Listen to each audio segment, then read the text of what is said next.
Thank you all very much for coming. Om Jnana Timirandasya Jnananjana Shalakaya Chakshurmilitam Jena Tasmai Shri Gurave Namah. Yeah, if you could check your phone and see whether it's in silent mode, that would help us out, I think.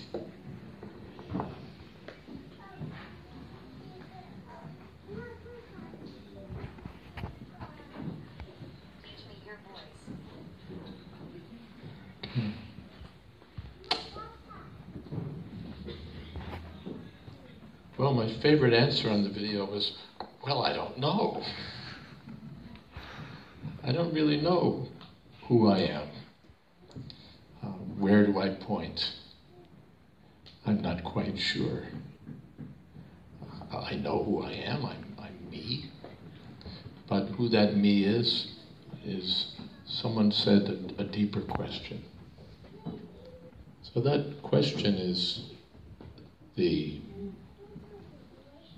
initial subject of the Bhagavad Gita, which gives Lord Krishna's teachings on spiritual understanding. The first point that he conveys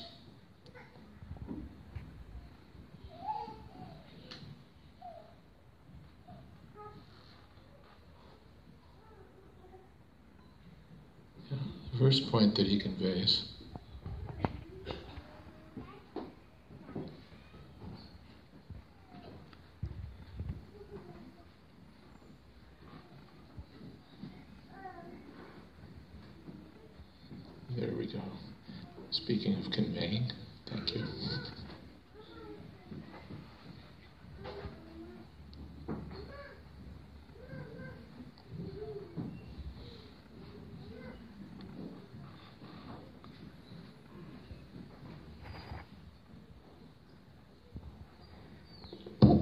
If I take this out, I can be mobile. Okay. The first point that Krishna makes is that we're not who we think we are, because we're not the body. My default mode of identification is the bodily mode. So I think that I'm American because my body was born in America. I think that I'm 70 because my body was born just about 70 years ago. I think that I'm thin because, well, you can understand why. So I identify with the body. And I look in the mirror and I say, well, there I am. And Krishna says, no, that's not who we are. Because the body is, when we think about it, a machine. A sophisticated machine, a fleshy machine, but still a machine. It has levers and various moving parts. It's got a plumbing system, it's got a pneumatic system. It's a fancy machine. But without consciousness, that machine is useless. Now we're all here and there's some purpose, something we hope to achieve by being here. But if I had no consciousness, I'd have nothing to achieve, nothing to gain. It would be a whole different story. Even if my relative is here, I say, this is my father, this is my mother, this is my brother. But if consciousness leaves, then I said, that was my father, that was my mother, that was my brother.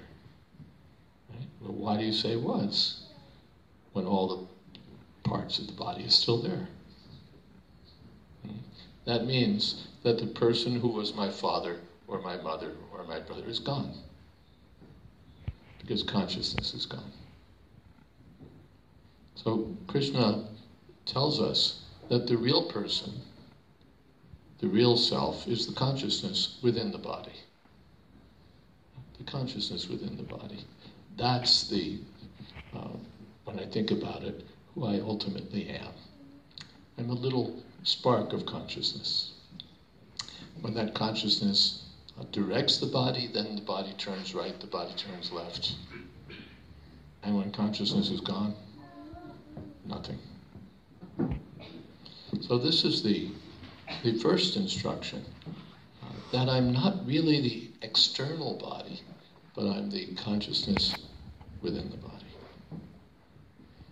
Then, Krishna says that actually that consciousness within the body is different from the body, not only by virtue of having thoughts and feelings and desires, but by virtue of being permanent. Our bodies, we know, are not permanent. We need not go into the gory details, but we know that the body comes and goes. But consciousness is different. Who here had the body of a 5-year-old? Any exceptions? Maybe we have some 3-year-olds here. Okay. Everyone, I think, had the body of a 5-year-old. Now, for, what shall we say, 200 pounds? Who can show me their 5-year-old body? Unless you're 5 years old. Who can show me their 5-year-old body? It's gone. And for those of us who are a little older, then the 10-year-old body is gone, and the 20-year-old body is gone, and the 40-year-old body is gone, and that 60-year-old body is gone. But which of us would say, I wasn't there? I wasn't there in the 10-year-old body, or the 20-year-old body, or the 40-year-old body. Well, I'll say, I was there. That was me. But that body is no longer present. I'm still present. I remember when I was 7 or around that, I used to play in trees, climb up them, and then from the tree, jump onto the roof and scare my mother to death and climb around. I don't do that anymore. But I remember. You don't remember my escapades of climbing trees and jumping on the roof. Because you're a different person and I'm a different person. I have not the foggiest notion what you were doing when you were 7. But you remember. You remember what you were doing at 7, at 10, at 20, and depending how far we go, at 40. Because you're the same person. You're the same person. You're not me, so it's not like I was in your body 40 years ago doing something. You were there. You're one person, I'm another. And we pervade our bodies. We live in our bodies.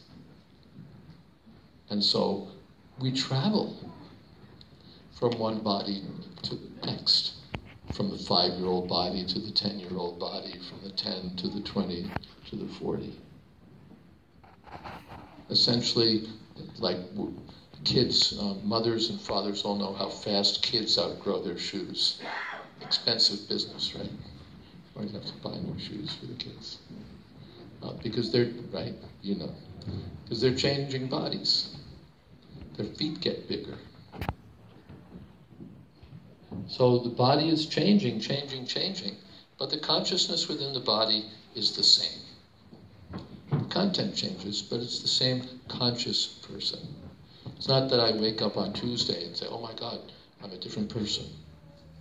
I've got a different set of memories. I have a different history. I'm the same person,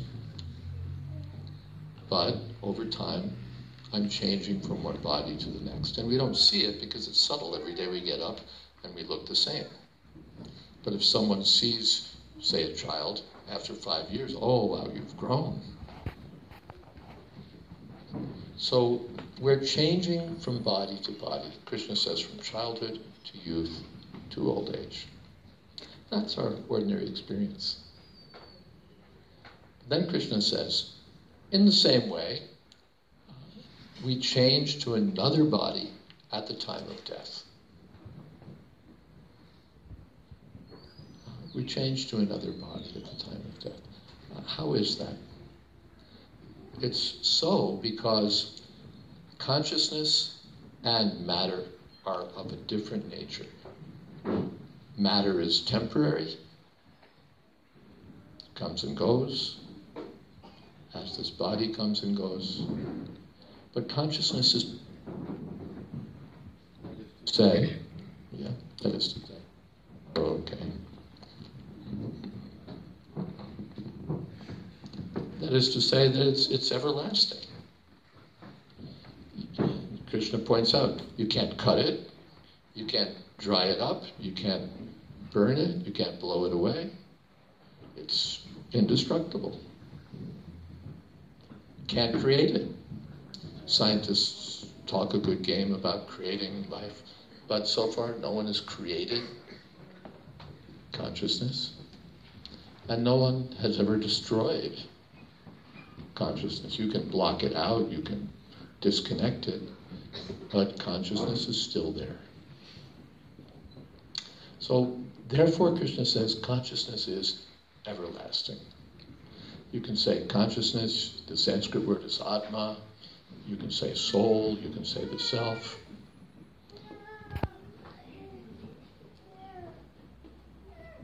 Bye-bye.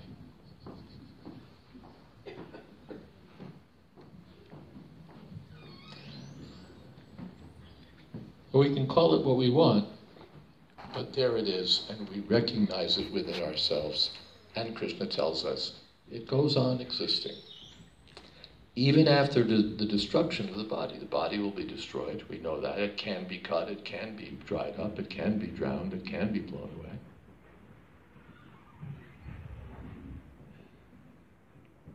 But even after the body is finished, consciousness persists. Then what happens to it? Same thing that already happened. I've already moved from one body to the next, from childhood to youth to old age. So death means, again, changing to another body. This is the first understanding of self-realization. This is the first understanding of self-realization. I'm not the body, I'm the spark of consciousness within the body, and I'm traveling from body to body, and even from lifetime to lifetime.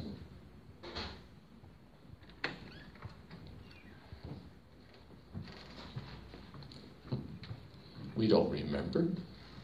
I don't remember a previous life, but that doesn't mean that I wasn't there. Who remembers life in the womb? Anyone here remember what you were doing in the womb? Anyone think you weren't there? We were all there, and we've all forgotten. So if I can't even remember back that far, how could I remember a previous life? Although there are some interesting cases studied of children who seem to remember a previous life. As far as we're concerned, we forget. But we get information, just as we get information, just as we know that, well, I was in the womb of my mother, we know that there was a previous life also. How do we know? We hear from our parents, from authorities, from our intelligence. We think about it and say, well, this kid was in the womb. After all, I appeared. First, you didn't see me. It's a now you see me, now you don't. No one saw me, now you see me, later you won't see me. Our situation is something like that of well, I'd say a horse, but we hardly see horses anymore. A car. A car drives by your window, a lorry, let's make it a little bigger. A lorry drives by your window. So first you don't see it, then you see it, then you don't see it. But how many of us would say, the lorry exists only when it's in front of my window and I can see it? Would we say that?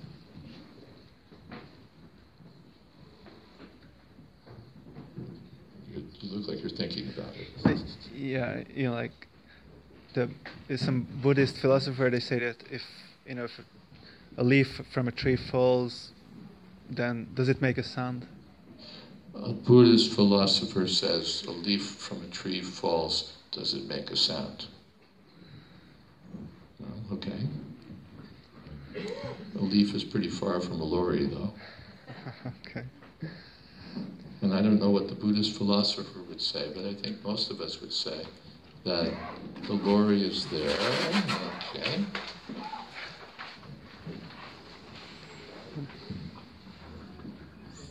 First it's there, then it's not there.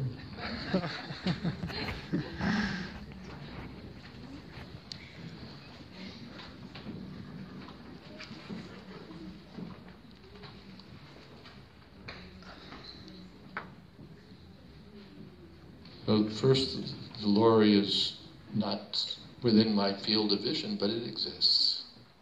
And when it leaves my field of vision, still it exists.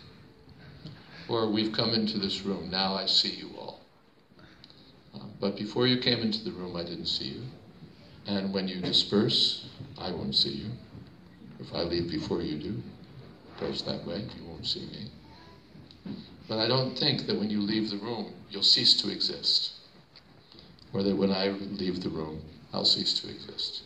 We'll all go someplace else. So that's how it is, Krishna says, with our self. Now you see us, we're here in these bodies, and when the body's finished, we won't see one another anymore, but we'll continue to exist. This is the nature of consciousness or Atma or the self, this permanent existence. And then another question comes, well, all right, I'm here, what should I do? Essentially, why am I here? What's my business here? So lots of answers could be given. That would be an interesting one. Whoever made the video, that can be your next video. You know, what's your highest goal of life in life? What's your purpose here? I can just imagine some of the answers that people might give. I was looking through a high school yearbook, and kids were given their answering that question. What do you want to do in life? I want to open a garage and fix cars. I want to meet Mr. Right and get married and have lots of kids. I want to do this. I want to do that. Okay, fine. But if we said, what's your ultimate goal? What's your ultimate purpose? Would it be to open up a garage or to have a lot of kids? Is that it? Make a big pile of money and die?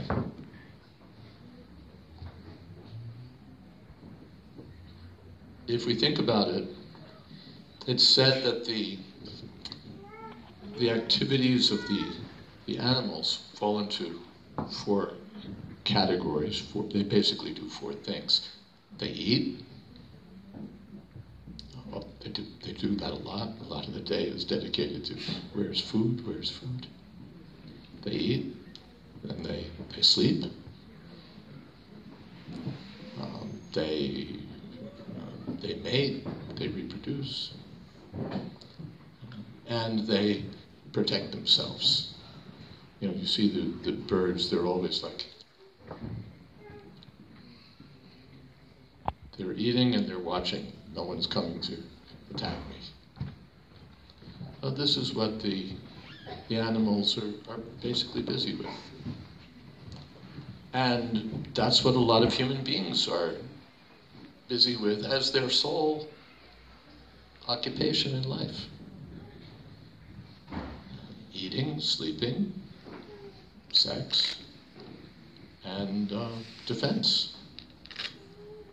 I think half our national budget is dedicated to defense, at least in America. I think it's the same here. So the animals do it crudely. We do it with sophistication. They defend themselves with claws. We defend ourselves with thermonuclear weapons.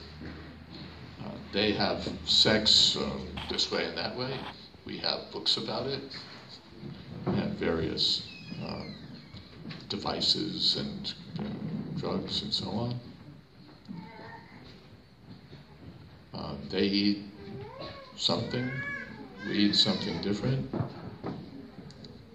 But eating is eating, sleeping is sleeping, sex is sex, and fighting is fighting. So, according to the Vedic sages, the sages in the tradition of Krishna consciousness, if that's all we do, then we're polished animals. Because we're just refining what the animals do. We're just refining what the animals do. But the human life affords the opportunity for spiritual inquiry. In Sanskrit it said, tato brahmajigyasa. The human life begins, really, when we inquire about who we are and about our eternal purpose. That eternal purpose begins with spiritual inquiry, with realization of our spiritual nature.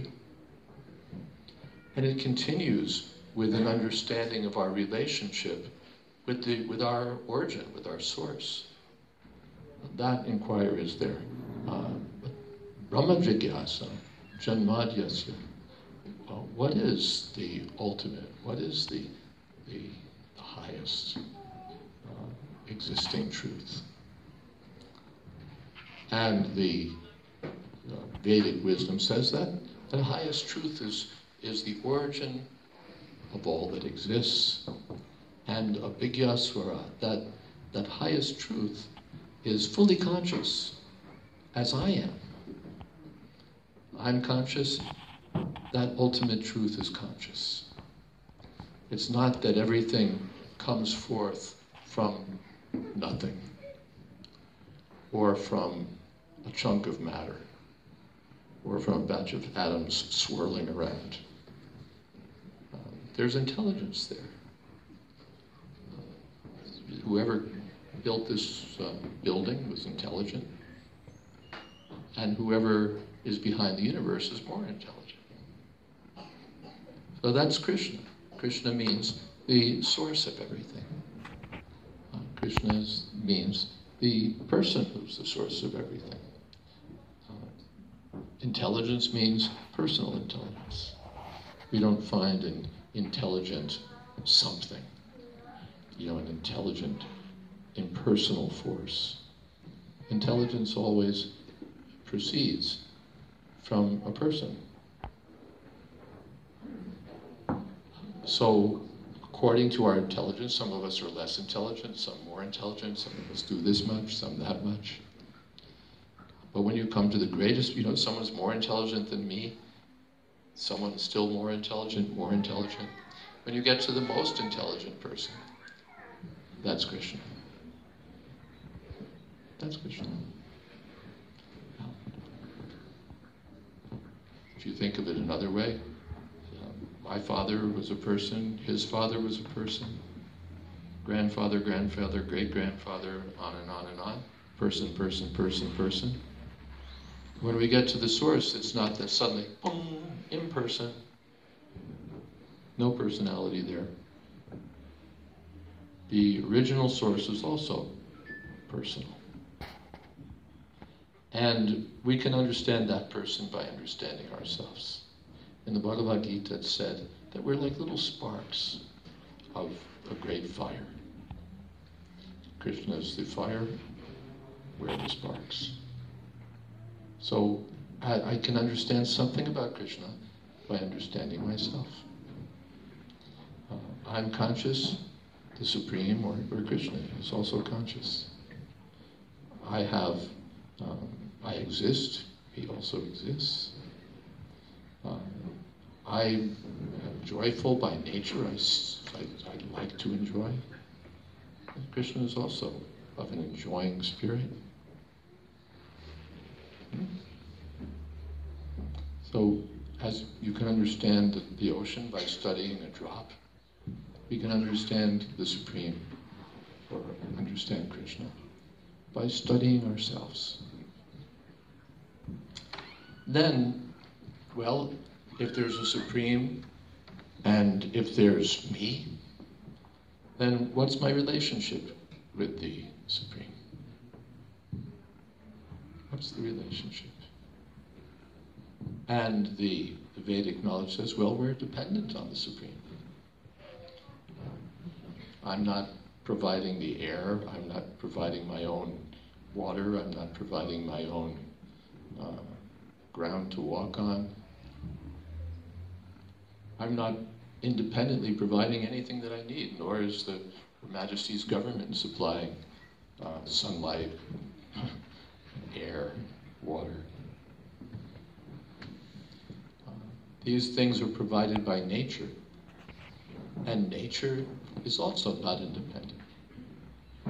As the source of myself is the Supreme, the source of nature is also the Supreme, the source of everything is the Supreme entity, or Krishna. So we're all dependent on Krishna, and we're all like parts of Krishna. We're not independent in our existence, and we're like, what would you say? Finally, there's nothing in existence other than Krishna, or other than the Supreme. And we're parts of that existence. As the hand is part of the body, we're all parts of the Supreme. My hand is not independent. My hand has meaning. My hand has meaning as long as it's connected to the body.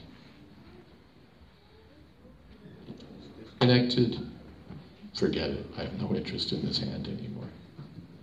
And while it's connected, if there's the slightest difficulty with it, I run to the doctor and say, please fix it. So we're parts of Krishna, and as the hand is meant to serve the whole body, we're happily situated when we're in the service of Krishna. When there's a connection of loving service between ourselves and Krishna.